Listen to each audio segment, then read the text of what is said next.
Hi, I'm Ilan Shaya, CEO of ICS Security, a company that develops security measures for industrial control systems. I have more than 20 years of experience in industrial control systems and securing them. I serve as a consultant and designer for governmental entities and enterprise customers such as the Israeli Air Force, such as the Weizmann Institute. Today I'm going to talk about the 10 commandments of protecting your control network and assets. Okay, so let's begin. Many of SCADA critical components that operates today do so in a context that's completely different from the one they have been designed for. They're exposed to the internet with obvious security risks. We will now explore different architectures and provide different suggestions for designing a secure ICS architecture. What you can see here is a typical ICS architecture. By the way, ICS, Industrial Control System. We can see here the corporate network, the industrial network, and we can see the HMI, human-machine interface, PLCs, sensors, pressures, pumps, flow rates, etc., etc. There are many industrial control systems that are isolated from the corporate network, but others are not. In some cases, the industrial control system is connected directly to the internet. For example, for integrator support and for remote clients. We will now explore both cases. The purpose of connecting industrial control system to the corporate network, usually for CRM purposes, sharing information, sharing process information. 10-20 years ago, the processes and the recipes were handwritten and they were transferred to the operators in order to create the recipe. Nowadays, as industrial control system develops and becomes more and more sophisticated and technological, the CRM systems that are located in the corporate network are sharing information and transfer the recipes to the industrial control system. So in that case, the control system has at least one exposure to being attacked. So let me share my experience of what steps we can do in order to mitigate as much as we can the exposure of cyber attacks in industrial control systems. Commandment 1. Identify all connections to the SCADA network. Conduct a threat risk analysis to assess the risk and necessity of each connection to the SCADA network. Develop a comprehensive understanding of all connections to the SCADA network and how well these connections are protected. Identify and evaluate the following types of connections: internal, local, and wide area networks, including business networks, internet connections, wireless networks devices, including satellite uplinks. Some of the facilities are still using modem and dial-up connections. Identify internal connections. What we can see here is a simplified industrial control system. And we can see here serial network as well as Ethernet network. We can also identify small networks that are connected together. Identify external connections. There are some enterprise customers that has multiple remote sites that are connected together. In order to display all information in the main control system, it must be connected together. So we can see now there are many requirements to connect your network to the internet or to other network or to the corporate network. Commandment 2. Disconnect unnecessary connections to the SCADA network. Isolate the SCADA network from other network connections to as great a degree as possible. Any connection to other network introduces security risks. In case of high need to connect the control system network with the enterprise network, there is a need to use a DMZ and data warehousing. Security assessment for the remaining connections. Conduct penetration testing or vulnerability analysis for any remaining connections to the SCADA network. You don't need to do it by yourself. There are many companies that conduct penetration testing for industrial control system. Make sure they are specialized in industrial control system. They have blue team, red team. This can be done easily, so implement that. This is very important. You will be surprised to know how your network is exposed or not. I want to emphasize, SCADA network is only as secure as its weakest connecting point. You can implement a strong cybersecurity strategy. You can implement firewalls. You can implement data diodes, DMZs.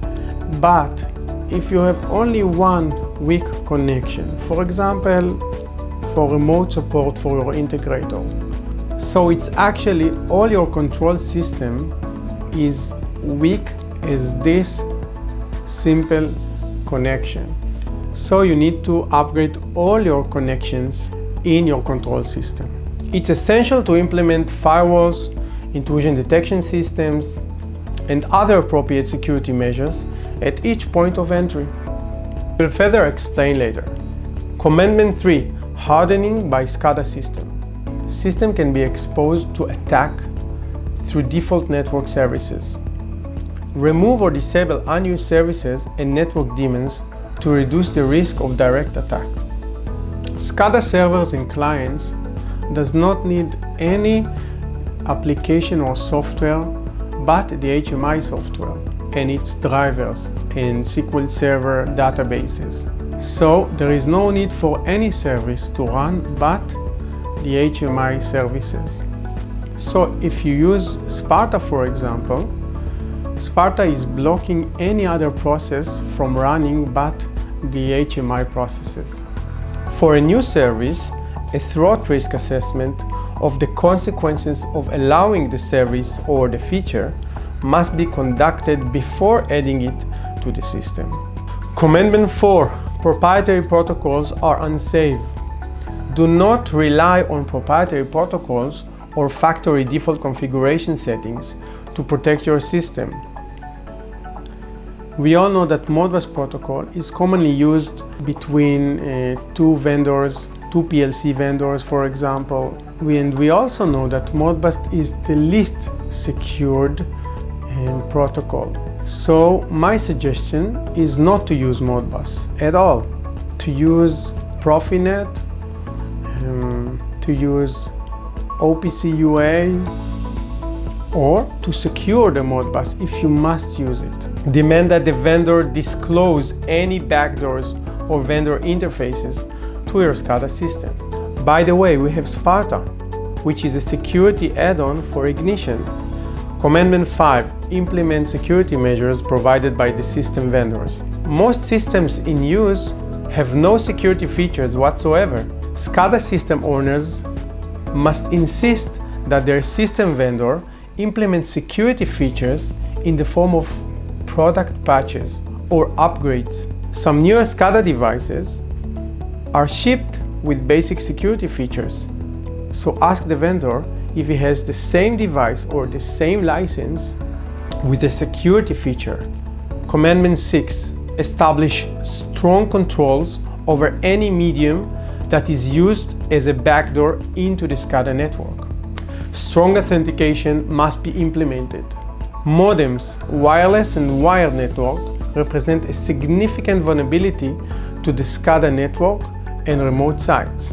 As technology progresses, people, plant owners, system integrators uses more and more mobile devices to reflect their control systems in their cellular or tablets, etc., etc. That require from the control system to have wireless network. So if you must use the wireless network, there are ways to use it. There are ways to secure it. If you don't need to use wireless connection, don't use it. Disable inbound access. Not all industrial control networks needs inbound and outbound traffic. Commandment 6. IDS Implementation. Intrusion Detection System Implementation. Establish an intrusion detection strategy. Intrusion detection system monitoring, such as Sparta, is essential 24 hours a day. Purchase ICS IDS, Industrial Control System IDS, because there is a totally different concept of corporate IDS and control system IDS. They have completely different mechanisms and concepts. Again, Sparta is used as a network IDS, and it has all DPI, deep packet inspection protocols inside of it. It shows all your network assets. It detects any deviation from the normal behavior of control network and not of IT network. Corporate IDSs protect different protocols, HTTP. They are designed for protecting mass traffic, unlike control system IDS that are designed for a specific network, small networks, specific protocols, Modbus, Profinet, Ethernet IP. All the HMIs are supported, so there is a big difference between control network IDS and IT network IDS. Incident response procedures must be in place to allow an effective response to any attack. Enable login on all audit systems logs daily to detect suspicious actions. Commandment 7. Auditing SCADA devices and networks. Technical audits of SCADA devices and networks are critical to security. The use of these tools will eliminate what I call path of the least resistance that an attacker could exploit. Analyze identified vulnerabilities to determine their significance. Retest systems after corrective actions have been taken to ensure that vulnerabilities were actually eliminated. Commandment 7. Documentation of critical SCADA functions. Develop and document a robust information security architecture. Documenting the information security architecture and its components is critical to understanding the overall protection strategy and identify single points of failure. In the displayed example, we can see one way of documenting the control system. Here we used Visio followed by Excel sheet to document all network assets. Commandment 8. Security assessment of physical and remote sites connected to the SCADA network. Any location that has connection to the SCADA network is a target. Control networks sometimes spread over a large area. So there are distant sites, sometimes with small unmanaged switch, that is very vulnerable. So you need to go there, identify if this can be hacked, if this can be exploited, maybe change it, maybe take it away and think of a different architecture. This is one example, there are many. Conduct a physical security survey and inventory access points. Identify and assess any source of information. Identify and eliminate single point of failure. Do not allow live network access points at the remote unguarded sites simply for convenience. Commandment 9. Establish effective configuration management processes. Configuration management needs to cover both hardware configurations and software configurations. Changes to the hardware or software can easily introduce vulnerabilities that undermine network security. Commandment 10. Last but not least, establish system backups and disaster recovery plans. Establish a disaster recovery plan that allows for rapid recovery from any emergency, including a cyber attack. In order to establish disaster recovery plan, you need to think how much time can you live when the system is down. If you need 1 hour, for example, if you have only 1 hour, for example, before you lose production, you need to take care of all the measurements, including purchase spare parts, spare PLCs, spare HMIs, spare servers, in order to replace it in that period of time, in that 1 hour. If you need 0 time, a system that does not allow even 1 second for a shutdown. Must have, for example, a redundancy for the servers, redundancy for the PLCs. We all know that, but now the concept is thinking from the cyber aspect. So maybe if you have a redundancy for servers and they are both being attacked, maybe you can think of third server to be offline and can be replaced immediately when crisis occurs. System backups are an essential part of any plan. Okay guys, that is my point of view of the 10 commandments of securing your control networks. We learned that control systems are vulnerable. There are many attacks on industrial control systems. There are many connections that need to be secured. There are many vulnerabilities in the control systems. The industrial control system, as we all know, is very vulnerable. Please take my 10 commandments. If you are a plant owner, take it to your plant and try to start with it as a baseline for securing your control system. If you are an integrator, implement it on your customers. And if you are a system integrator, implement it to all of your customers. Try to see where are the connections. Take the 10 commandments, review them, see if you have more knowledge. Currently, there is a lot of information on the web for securing industrial control systems. Take our commandments as a baseline and start implementing now. Thank you. Bye.